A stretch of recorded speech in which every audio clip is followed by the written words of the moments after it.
What's up, you guys? So Saturday morning, not on the water, getting ready for that SEC championship game.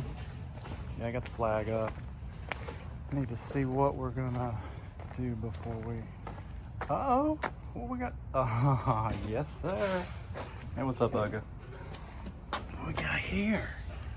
I think we got reinforcements, guys. Yeah, I think we got some reinforcements. I'm working on this roof over here next door, but let's see what we got. I think we got some goodies. All right, so I got some reinforcements. As you know, I've been catching a lot of them on the traps if you're watching my videos. So Bass Pro had a sale. So let's see what we got.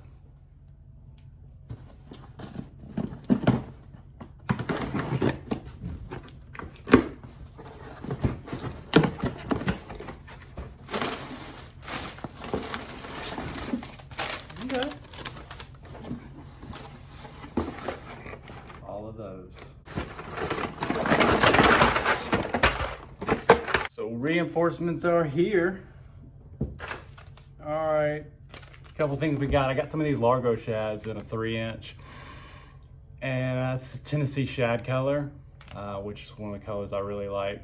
Really resembles a bait fish. Probably gonna throw these on some light line, spinning reel, 4 ounce, 3/16, maybe 3/8 if I need to get them down, or I'm gonna put them on the Alabama rig. So I got some Clearwater lakes that I think these will be really good in on the Alabama rig. Got some June bug flukes. So June bug's been a really killer color on that Senko, but now that they're kind of keyed in on bait fish, I was thinking I might throw this Texas rigged around that grass, and these will be good in the spawn, flipping around beds with this particular color. To me, this is my favorite color. It looks like a brim, looks like a bluegill. This, or probably a watermelon blue, watermelon red. You can also throw this on a scrounger head, jig head. So if I'm not using it on that scrounger or swimming it or Texas rigging it, I can also throw this on the back of a chatterbait killer. So I've never used dark colors. I usually will use a shad type color, white, silver shad color. White is usually what I'm throwing. If I'm throwing it and flipping it, using it with no weight on it. So I got those. So I've heard, as you guys know, and I've told you I haven't fished Florida this time of year, but I've heard these spoons are killer. As it gets colder and these fish get balled up, and I'm seeing them now. You'll ride over them and you'll see them under the graph. And if I'm throwing a chatterbait or something, or a lipless crankbait, they just don't seem to bite it. But if you can get over those wads in deep water or on the breaks, into points, transitions, corners, edges, drop these down, I think they're gonna be fire. I did talk to a guy on a lake, and he said he uses these, it's the Hopkins. Couldn't get those on Tackle Warehouse, they were out. I think I got some. They didn't have all the ones I wanted. So I got a 1/2 ounce and a 7/8 ounce. So a guy was telling me, throw the 1/2 ounce to locate fish, and then get on top of them with a deeper. So I'm gonna try that. Probably would be good for crappie as well. But as it gets colder and these fish group up and they get in isolated areas, I think this is gonna be killer. So crankbaits, square bills, been throwing those a lot on that one lake. So best sexy shad color they got is for Strike King. So I got a 1.5. Not really the rattle I like, it's more of a 1 knockish. I like the rattler one. I like something to rattle a little bit more. It seems like the lake I'm catching them on, they want rattles. They want loud rattles. But when they're not biting as good, toning it down just a little bit without going to that 1 knocker seems to work good.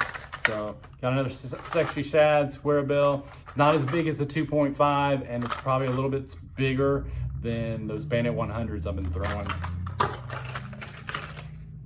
And then the rest is traps. So I got ton of different colors. I got this bluegill guy. I'm using these baits right now in fall, but lipless crankbait is going to work you through fall, winter, and into spring, and probably into post spawn. I usually am transitioning to a chatterbait in the spring because the grass is getting up. I want to be closer to it. But I know last year when I was fishing, I was like, if I was up in Alabama, I'd be throwing a rattle trap. But I couldn't get that chatterbait out of my hand because I love it. But 1-2 punch, one or the other. If you don't have as much grass or you're on the outside edge, lipless crankbait can be deadly. So they had a sale at Bass Pro Shop. I think they were $1, $1.50, $1.99 cheaper. So I went ahead and picked some up. So we got, I got that bluegill guy. And of course got me some backup sexy shads, which are all falling out of the box.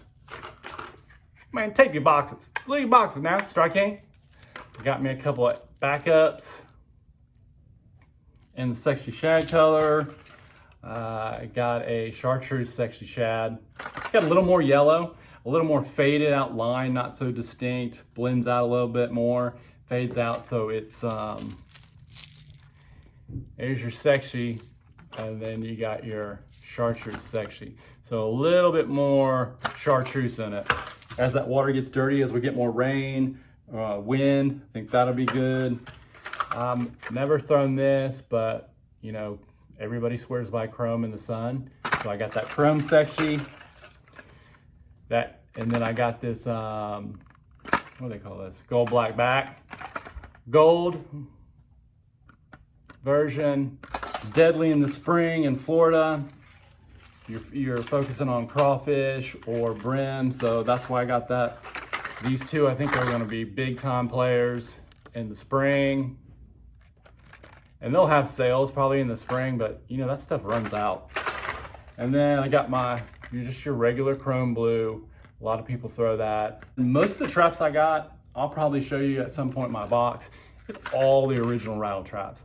Other than those that Excalibur XRs, when they came out, I got several of those, but I don't have any variation from those. And one thing I did notice is the rattles in these in the Strike King is not near as distinct as that XR. Man, they are like super loud.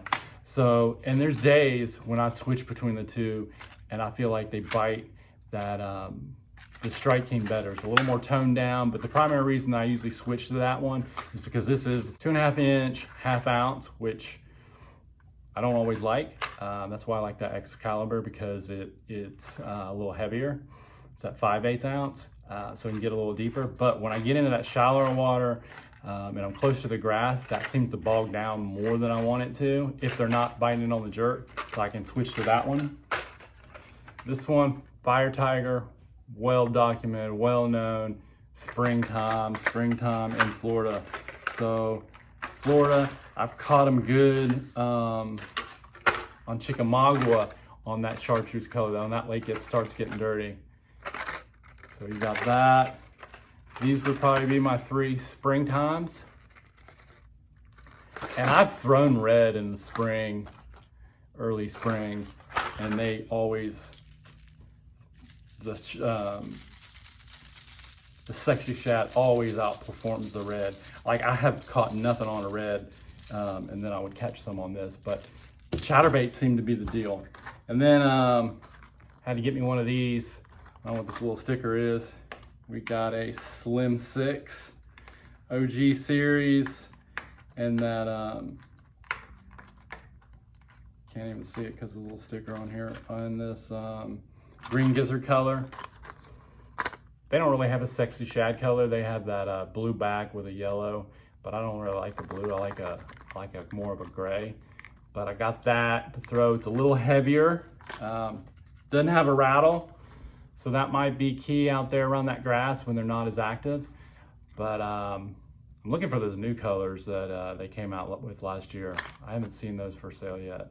Ott Defo was killing them on his tournament out there on Lake Harris on 2 new colors.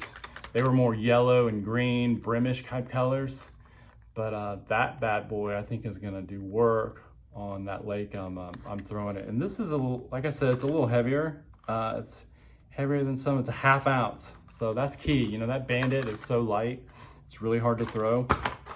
This is, I think, the Sexy is a 3/8 ounce. Doesn't even say. So I think that one is a 3/8, but that 1/2, it's gonna be easier to throw. I think that's gonna be killer. And that is it. So I'm reinforced. I got backups on my lipless baits. I ordered some more. I ordered some different variations of lipless because I really want to rig a bunch of them up and see which one works the best. I'm trying to find a hardcore replacement for that XR because that bad boy has caught me a lot of fish. Booyah, you got to bring it back, man. You got to bring it back. Somebody needs to make one similar.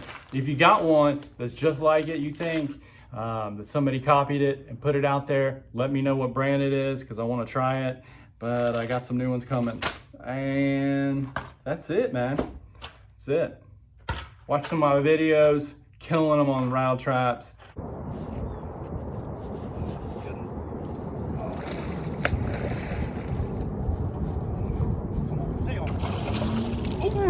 Ooh, get some, son. Look at that.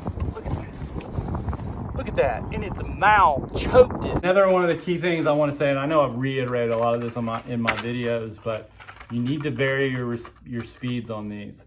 And if you catch one, stay in the same area, mark your spot. Because trust me, I can't count the times when I fish through an area and as soon as I get on one of my waypoints, I catch a fish.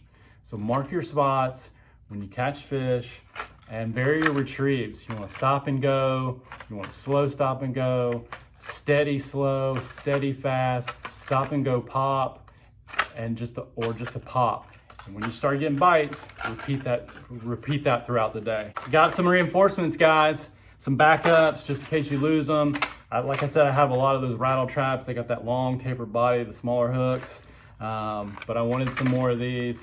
If I've had people coming out with me to fish, I got some backups. Not afraid to lose them. The paint starts wearing off after a little while. They break.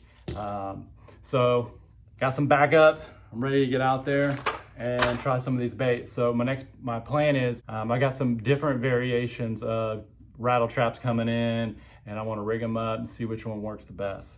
So until next time, rod tips up, B-Maz out.